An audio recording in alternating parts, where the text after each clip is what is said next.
A man sits in a cramped, grey interrogation room. Detectives slide a grainy still frame across the table, a picture pulled from surveillance footage. It shows a man in khaki shorts and a white shirt with distinct green sleeves. The suspect, Donald Smith, barely even looks at it.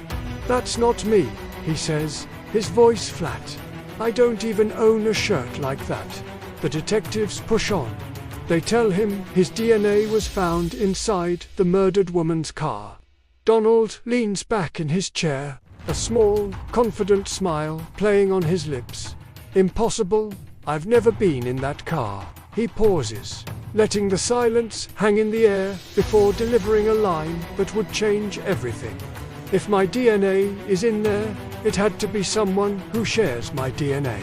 The detectives stare back, confused. "Who would that be?" they ask. Donald's answer is chilling. "My twin. My identical twin."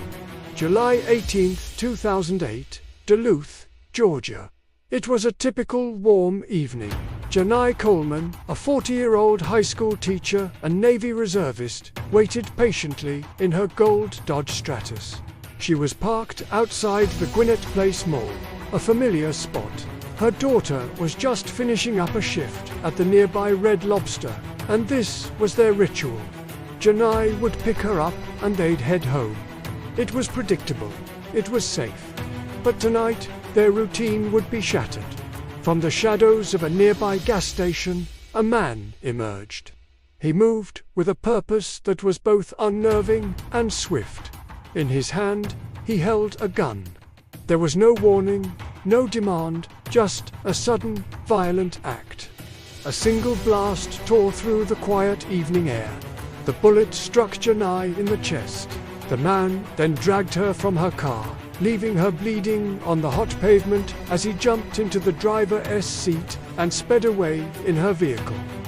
Witnesses, horrified by what they'd just seen, rushed to Janai's side. Paramedics arrived within minutes, fighting desperately to save her life. They rushed her to the hospital, but her injuries were too severe. Just 10 minutes into emergency surgery, Janai Coleman died. Her family was left utterly broken, their world collapsing in an instant. For the detectives assigned to the case, the brutality was shocking. This wasn't just a carjacking, it was a cold-blooded execution. But why? The very next day, Janai's gold Dodge Stratus was found abandoned, about 30 miles from the mall. Detectives processed the car with meticulous care. Nothing seemed disturbed, no valuables were taken, and the interior was surprisingly clean. Except for one small, crucial piece of evidence, a single cigarette butt tucked under the driver's seat. Janai Coleman didn't smoke. This was the killer's. Forensics technicians carefully extracted a DNA profile from the saliva on the cigarette. Meanwhile, detectives began the painstaking work of scouring hours of surveillance footage from the mall and surrounding businesses. They got a hit. A security camera at a gas station captured a man matching the witness descriptions: khaki shorts, a white shirt with green sleeves. In the video, he purchases a pack of Benson and Hedges light longs, the exact same brand of cigarette found in Janai's car. Another camera caught a glimpse of the same man abandoning the car. They had his face, they had his DNA, and they had his choice of cigarettes. It seemed like a slam dunk, but the investigation hit a wall. When they ran the DNA through CODIS, the national DNA database, there was no match. The fingerprints recovered from the car also came back empty. The man on the video, the killer, was a ghost. For nearly 2 long years, the case went cold. Janai's family lived in a state of suspended grief, waiting for a break that never seemed to come. Then, in February 2010, the phone rang. An alert from CODIS. The DNA from the cigarette butt had finally been matched. The profile belonged to a man named Donald Eugene Smith, who had recently been entered into the system following a drug conviction. When detectives pulled up his file, they couldn't believe their eyes. His mugshot was a dead ringer for the man in the surveillance videos. He fit the witness descriptions. He lived in the area. The case, once frozen solid, was suddenly red hot. They moved in and arrested him immediately. Finally, they thought, justice for Janai Coleman. They were wrong. In the interrogation room, detectives expected Donald to panic, to deny, to eventually break. But Donald was anything but panicked. He was calm, almost bored, as if this was all just a minor inconvenience. They showed him the surveillance photos. He shrugged, "That's not me." They told him his DNA, his irrefutable biological signature, was found in the victim's car. He smirked, "Impossible." As they pressed him, revealing more and more of their evidence, Donald didn't crack. He didn't even sweat. Instead, he started to correct them. They brought up a phone number that had been linked to the crime through cell tower pings near the mall and where the car was dumped. "That number," Donald said calmly, "that's not my number. That's my brother's number." The detectives paused, exchanging a look. "Your brother?" they asked. And that's when Donald dropped the bombshell. "My twin brother," he clarified. "My identical twin."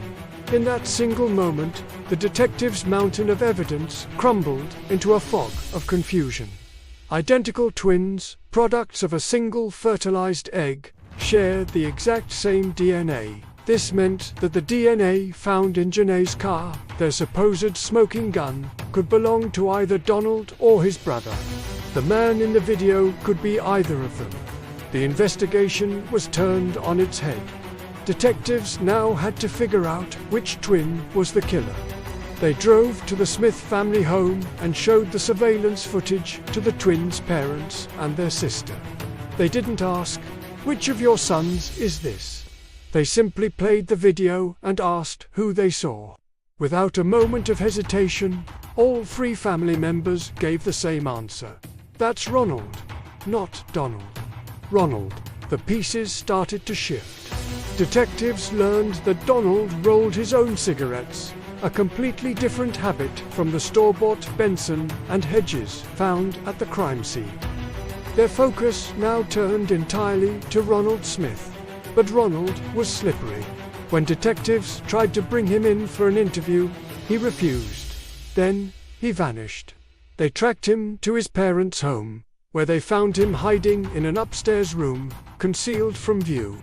He was sweating, shaking, and rambling incoherently.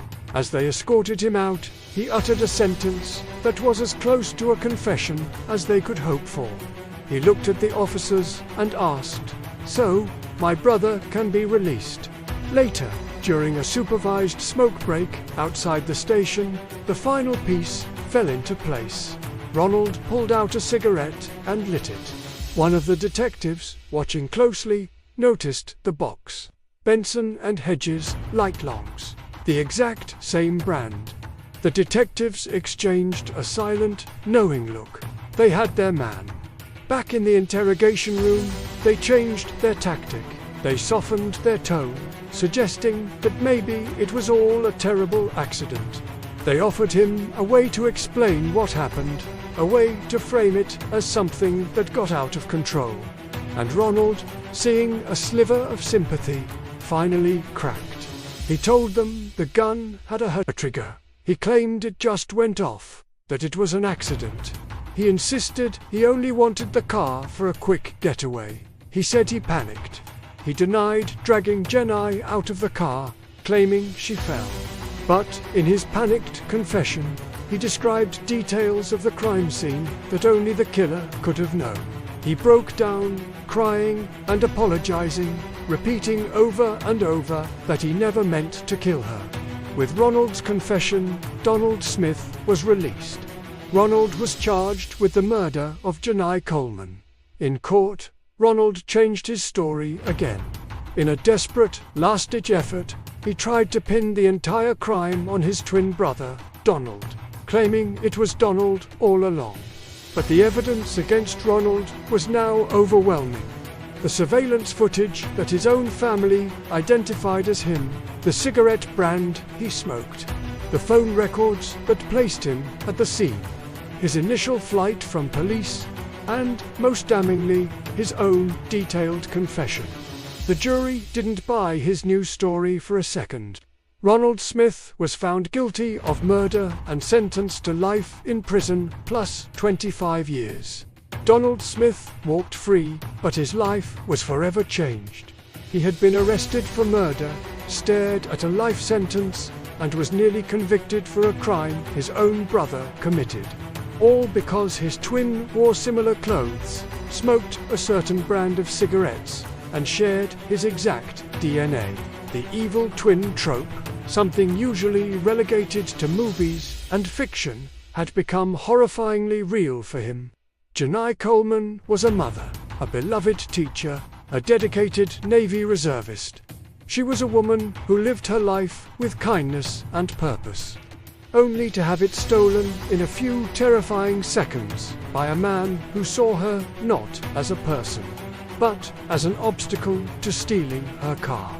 Justice was eventually served, but it came through a maze of chaos, confusion, and a bizarre genetic twist that no one saw coming.